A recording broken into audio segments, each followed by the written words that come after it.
السلام علیکم ورحمۃ اللہ وبرکاتہ۔ الحمد للہ رب العالمین والعاقبۃ للمتقین والصلاة والسلام علی رسولہ الکریم۔ محترم حضرات، ہم آداب اور اخلاق پر آپ سے بات کر رہے ہیں اور آج اس کا سیریل نمبر 6 ہے۔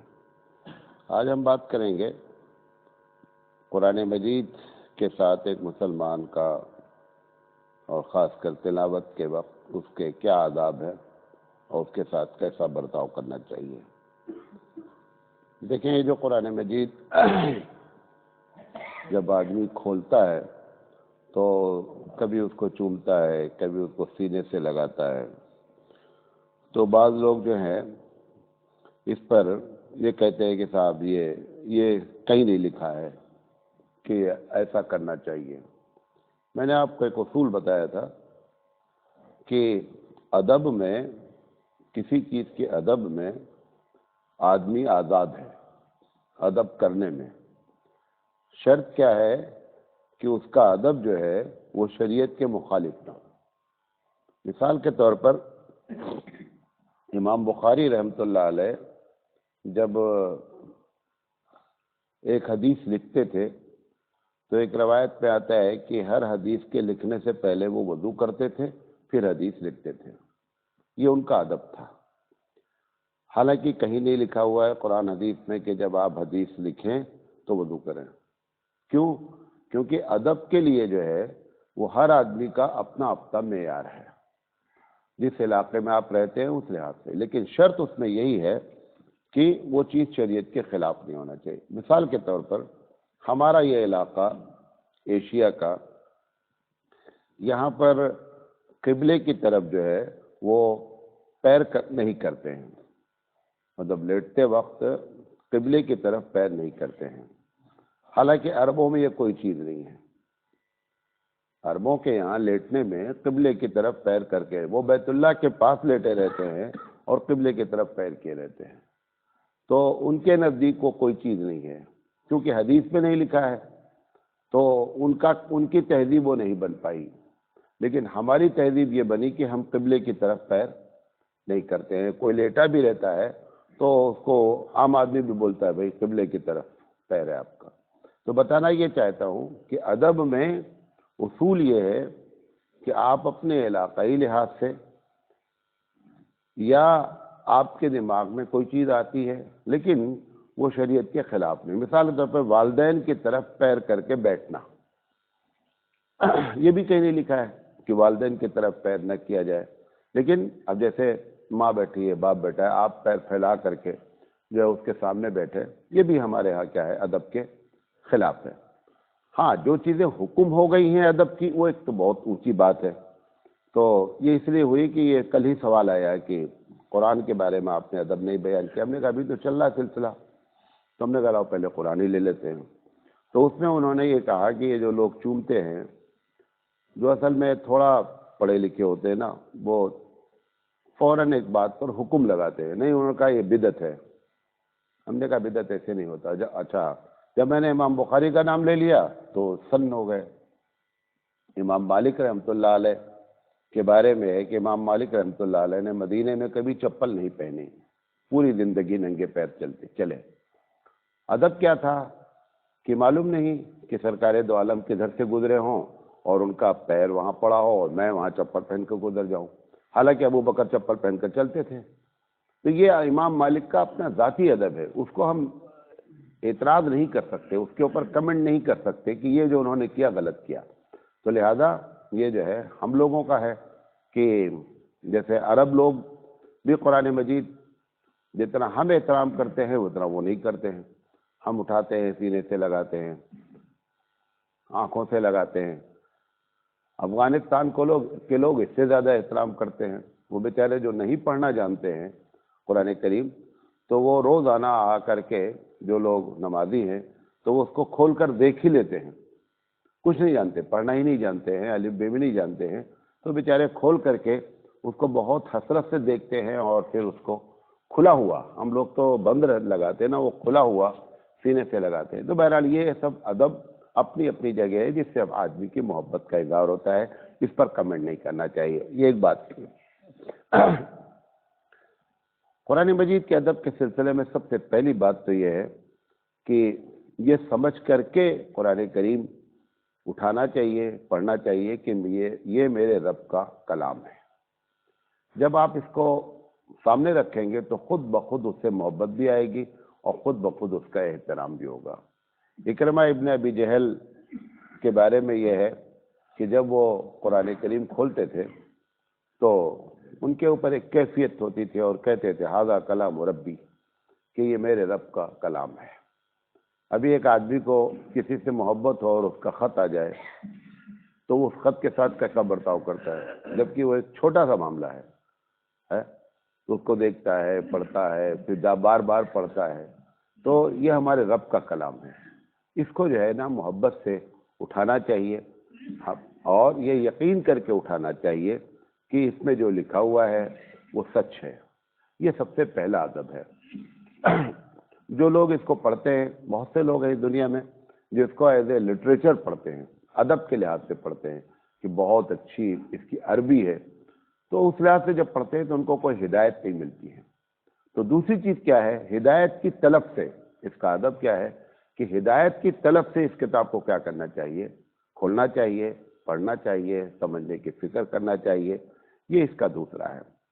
تیسری چیز یہ ہے کہ جب اس کو اٹھایا جائے، پڑھا جائے پڑھنے کے لیے، تو آدمی کے اندر جو ہے وہ دو درجے ہیں. پہلے چیز ہے پاکی ہونا چاہیے اور دوسری چیز ہے وضو. پاکی پر تو سب کا اتفاق ہے کہ ناپاک آدمی، جیسے وہ عورتیں جو حیض والی ہیں یا وہ آدمی جو ناپاک ہے جس کو نہانے کی حاجت ہے، وہ قرآن کریم نہ پڑھ سکتا ہے اور نہ قرآن کریم چھو سکتا ہے. چاہے وہ بغیر دیکھے پڑھنا چاہے وہ بھی نہیں پڑھ سکتا ہے، اور دیکھ کر کے چھو کر کے تو بھی نہیں پڑھ سکتا ہے. دوسرے مسئلے میں زیادہ تر لوگوں کی رائے ہے کہ قرآن کریم کو بغیر وضو کے نہیں چھونا چاہیے. اس پر ہی تقریباً اتفاق ہے. کچھ اس میں مستثنیات ہیں، لیکن امام اعظم اور امام مالک رحمۃ اللہ علیہ پر بہت سخت ہے کہ قرآن کریم کو بغیر وضو کے نہیں چھونا چاہیے. تو یہ اس کے آداب میں سے یہ بھی بڑا ادب ہے. اللہ تعالیٰ نے قرآن میں کہا لا یمسہ الا المطہرون، کہ اس کو تو پاک لوگ ہی چھوتے ہیں. تو اس سے فرشتے بھی پاک رہتے ہیں، ان کے بارے میں بھی ہے اور انسانوں کے بارے میں بھی ہے کہ اس کے ادب میں سے یہ ادب ہے کہ اللہ کا کلام ہے، اس کو نہایت ہی پاک صاف اور طاہر ہو کر چھونا چاہیے. اس کے بعد جب قرآن مجید کھولے پڑھنے کے لیے، آپ کو معلوم ہے کہ دنیا کا جتنا کام ہے، جتنے بھی کام ہمارے نبی جی نے ہم کو سکھلائے ہیں، اس میں یہ ہے کہ آپ بسم اللہ کر کے کام کریے. کھانا کھانا، پینا، اٹھنا بیٹھنا. لیکن یہ دنیا کا واحد کام ہے، اس کے علاوہ کوئی کام ایسا نہیں ہے. یہ صرف ایک کام ہے کہ جب قرآن کریم پڑھا جائے تو شیطان مردود سے جو ہے وہ پناہ مانگی جائے. یہ ایک بڑا سوال ہے کہ سارے کام بسم اللہ سے چل سکتے ہیں یا نہ پڑھیں تو کوئی گناہ نہیں ہے. مثلا ایک آدمی کھانا کھایا، بسم اللہ نہیں پڑھا، گنہگار نہیں ہوگا. پانی پیا، بسم اللہ نہیں پڑھا، گنہگار نہیں ہوگا. لیکن قرآن کریم کے بارے میں وجوب کا ہے بعض لوگوں کے نزدیک کہ اگر قرآن کریم پڑھا جاتا ہے تو اعوذ باللہ من الشیطان الرجیم کہنا واجب ہے. جیسے مفتہ بہ قول یہ نہیں ہے، مفتہ بہ یہ کہ سنت ہے اور کوشش کرنا چاہیے کہ جان بوجھ کر کے نہیں چھوڑنا چاہیے. بعض لوگوں کا کہنا ہے نہیں واجب ہے، کیونکہ قرآن مجید کیا ہے کہ فَإِذَا قَرَأْتَ الْقُرْآنَ فَاسْتَعِذْ بِاللَّهِ، کہ جب تم قرآن پڑھو تو اعوذ باللہ من الشیطان الرجیم کہو. تو یہ اس کے بڑے ادب میں سے ایک ادب ہے. جیسے بسم اللہ الرحمن الرحیم قرآن پڑھنے میں کوئی چھوڑ دے اور اعوذ باللہ من الشیطان الرجیم پڑھ لے تو کوئی حرج نہیں ہے، لیکن بسم اللہ پڑھے اور اعوذ باللہ نہیں پڑھے تو حرج ہے. تو اس کے ادب میں ہے کہ اس کو اس طریقے سے شروع کرنا چاہیے.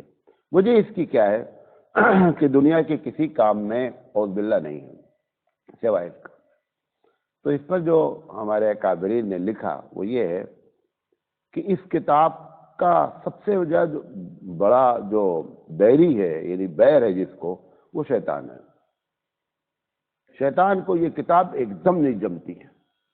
ویسے بھی قاری طیب علیہ الرحمٰن نے لکھا ہے کہ ہر چیز کا ایک ضد ہوتا ہے، ہر چیز کا ایک ولوم ہوتا ہے، اپوزٹ ہوتا ہے۔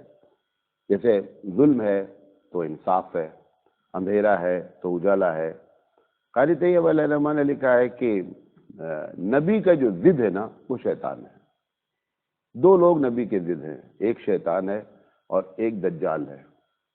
جتنے کام نبی کو پسند ہوں گے وہ آدم علیہ السلام سے لے کر ہمارے نبی تک، شیطان کو وہ قطعی جم نہیں سکتا۔ جتنے بھی مطلب اللہ کے رسول صلی اللہ علیہ وسلم جو بھی ہم کو باتیں سکھلائیں گے، اس کا اینٹی پرچار کون کرتا ہے؟ مخالفت میں کون رہتا ہے؟ شیطان رہتا ہے۔ اب کیونکہ مسلمانوں کی ہدایت نہیں بلکہ سارے عالم کی ہدایت کے لیے جو کتاب ہے، لوگ مانیں یا نہ مانیں، ہمارا توقع عقیدہ ہے، ہمارا اس پر فیتھ ہے، ہم وشواس رکھتے ہیں کہ اللہ کی کتاب کے ذریعے ہی پوری دنیا میں ہدایت مل سکتی ہے۔ یہ جتنا لوگ کوشش کر رہے ہیں کہ کرپشن رک جائے اور فلاں رک جائے، دھماکہ رک جائے، ان سب کی جڑ میں کیا ہے کہ اللہ کی جو پالیسی ہے اس کے خلاف لوگ کام کر رہے ہیں، لہذا ان کو پریشان رہنا ہی رہنا ہے، سب کو پریشان ہے، ہم کو بھی رہنا ہے، ان کو بھی رہنا ہے۔ تو شیطان نہیں چاہتا ہے کہ اس کتاب کے ذریعے دنیا کا معاملہ چلے، اس لیے اس سے سب سے پہلے پناہ مانگی جاتی ہے کہ اللہ میں اس کتاب کو کھولنے جا رہا ہوں اور شیطان سے ہماری حفاظت فرمائیے گا۔ زیادہ یہ بڑے ادب میں سے بڑا ادب ہے کہ قرآن کریم کو جب پڑھا جائے تو سب سے پہلے اعوذ باللہ کہنا چاہیے۔ قرآن مجید کے پڑھنے کے سلسلے میں اب جیسے ایک چیز اور بھی ہم لوگوں کے علاقے میں ہے کہ قرآن کریم کی طرف پیٹھ نہیں کرنا چاہیے، کرتے نا، مطلب یہ ہم لوگ جانتے ہیں کہ پیٹھ نہیں کرنا، حالانکہ یہ بھی کسی حدیث میں نہیں لکھا ہے کہ قرآن کریم کی طرف پیٹھ نہیں کرنا چاہیے۔ اب بعض لوگ ضد میں آ کر کے وہ پیٹھ کر کے جان بوجھ کر بیٹھتے ہیں، یہ بھی ادب کے خلاف ہے۔ بھئی اگر ہم یہ کام کر رہے ہیں کہ قرآن کریم کی طرف پیٹھ نہ کریں تو ہم نے قرآن کے خلاف کوئی کام نہیں کیا، اور نہ کوئی ایسی چیز ہے جو شریعت کے خلاف ہو۔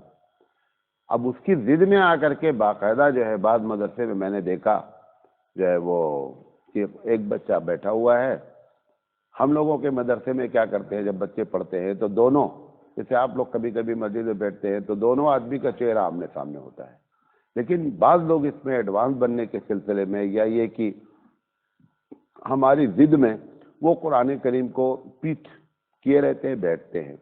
تو یہ ادب جس علاقے میں وہ چیز ہے اس میں تو قطعی نہیں کرنا چاہیے۔ ہاں جہاں پر اس چیز کا رواج نہیں، اگر کوئی کرے گا تو حدیث کی کوئی مخالفت نہیں ہو رہی ہے، لیکن ہمارے علاقے میں کرے گا تو یقیناً بے ادبی کہلائے گی کہ ہم اس کا احترام اس انداز میں کرتے ہیں، اور اگر کوئی ٹوکے تو ہم کو اس کا احترام کرنا چاہیے۔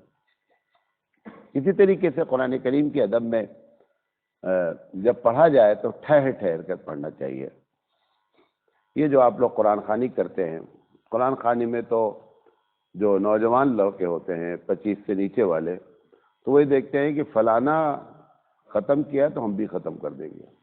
ہم بھی یہ کرتے تھے، 4 صفحہ چھوڑ دیتے تھے، چھوڑ کر کے اگر وہ سامنے والا دیکھ لیا ہم نے کہ وہ ہم سے ایڈوانس ہے، اس نے 6 صفحے چھوڑا، تو وہ جب چھوڑتا ہے تو بچے کیا کرتے ہیں کہ ان کو دیکھنا ہے کہ ہم تو پھر بہت دیر ہو جائے گی پڑھنے میں، تو 4-6 صفحے چھوڑ دیتے ہیں۔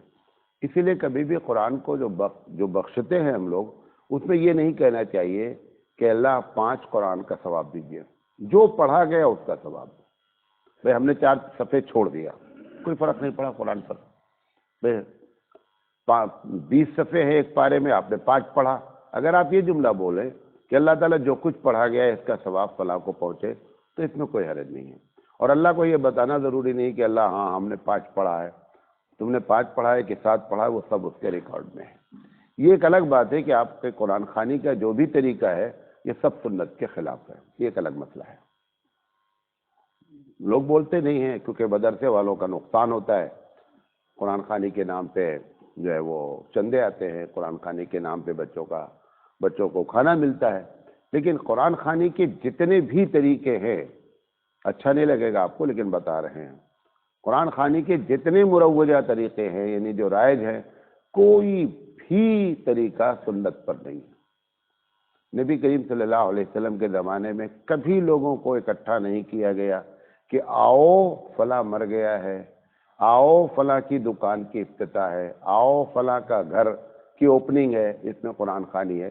ایسا ایک واقعہ سچا بھی موجود نہیں اور جھوٹا بھی موجود نہیں ہے، لیکن یہ ہمارے جو ہے بھارتی لوگوں نے چالو کیا، لیکن یہ غلط ہے۔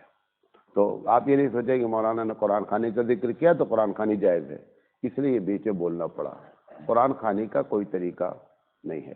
ایصال ثواب کرنا چاہیے، ایصال ثواب کہ آپ ثواب پہنچانا چاہتے ہیں، ٹھیک ہے آپ ثواب پہنچا دیں۔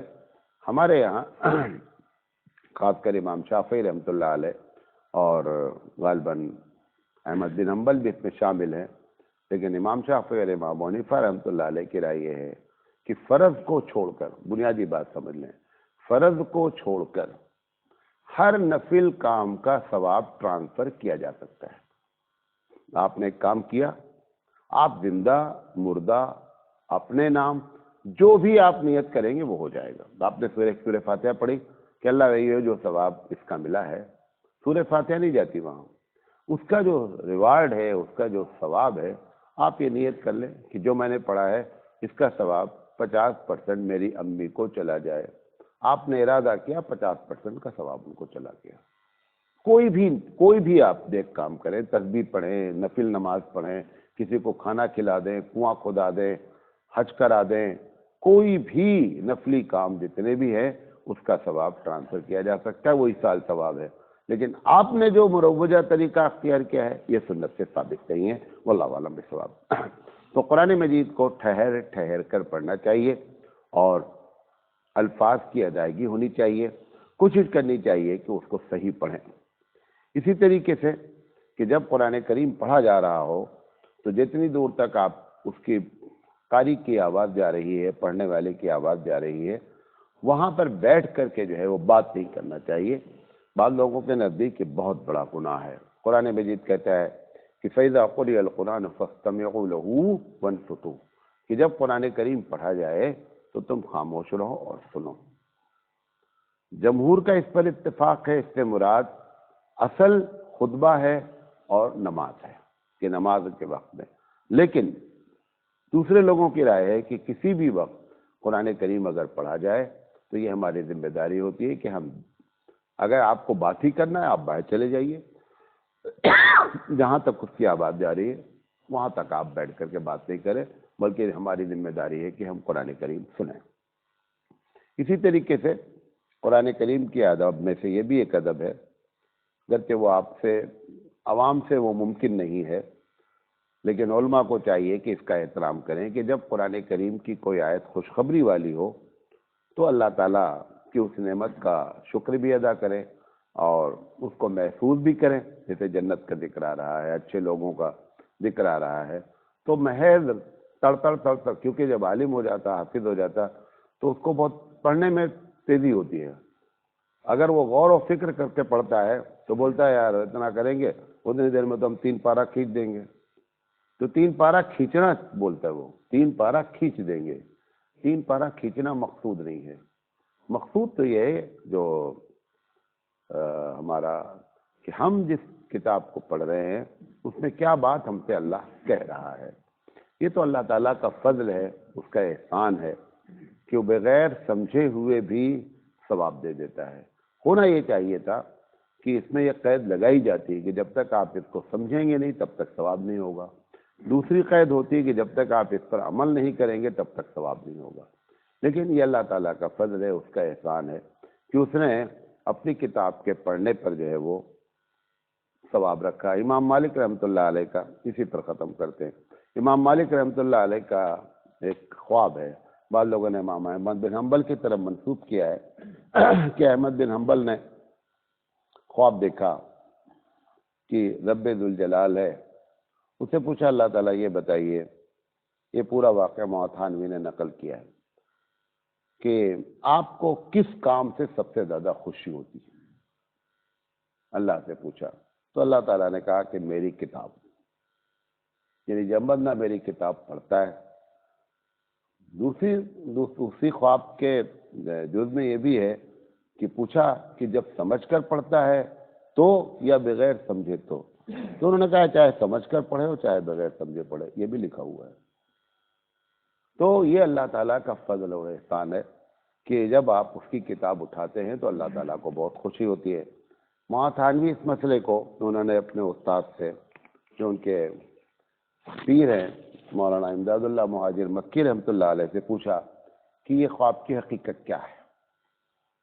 تو امداد اللہ مہاجر مکی بھی بہت اللہ والے آدمی تھے، تو امداد اللہ مہاجر مکی نے کہا کہ میں آپ کو سمجھاتا ہوں۔ تھانوی رحمۃ اللہ علیہ سے کہا کہ ایک دن کی بات ہے، میں دلی جا رہا، تو پرانی دلی سے میں گزر رہا تھا، تو دیکھا کہ کچھ لوگ بیٹھے ہوئے ہیں اور کسی بہت سنجیدگی سے ایک موضوع پر گفتگو کر رہے ہیں۔ تو لوگ نہیں جانے کہ امداد اللہ ہے، تو امداد اللہ مہاجر مکی سوچتے کہ ٹوپی وپی لگائے بیٹھے تھے باہر اپنا، تو امداد اللہ مہاجر مکی رحمۃ اللہ علیہ ان کے پاس گئے، پوچھا کچھ نہیں، دیکھا کیا موضوع ہے جو اتنا گرما گرم بات چل رہی ہے، تو دیکھا کہ ان کی ایک کتاب ہے امداد اللہ مہاجر مکی کی، اس کو بیٹھ کر کے اس پر مذاکرہ ہو رہا ہے۔ اب ان کو نہیں معلوم کہ حضرت ہے یہ، تو امداد اللہ مہاجر مکی نے امام تھانوی رحمۃ اللہ علیہ سے کہا کہ مجھے بڑی خوشی ہوئی کہ یار میری کتاب اس لائق ہے کہ لوگ بیٹھتے ہیں اور اس کا مذاکرہ ہوتا ہے، میں اندر سے ایک دم گدگد ہو گیا ہے، ایک دم خوش ہو گیا۔ تو انہوں نے سمجھایا کہ جو پوری کائنات کی ہدایت کے لیے کتاب ہو، اس کتاب کو جب آپ اٹھاتے ہوں گے تو پروردگار عالم کتنا خوش ہوتا ہوگا۔ ہماری کتاب تو کسی لائق نہیں ہے، اس کے باوجود میرے دل کی کیفیت کہ ایک دم میں خوش ہو گیا، اور جب بندہ اللہ کی کتاب اٹھاتا ہوگا تو اللہ کتنا خوش ہوتا ہوگا۔ یہ کہہ کر کے مولانا نے جو ہے وہ تھانوی رحمۃ اللہ علیہ کو اس طریقے سے سمجھایا۔ بہرحال یہ قرآن کے آداب تھے، اور ایک آدھ باتیں ہیں انشاءاللہ زندگی تو بات کریں گے۔ وآخر دعوانا ان الحمد للہ رب العالمین۔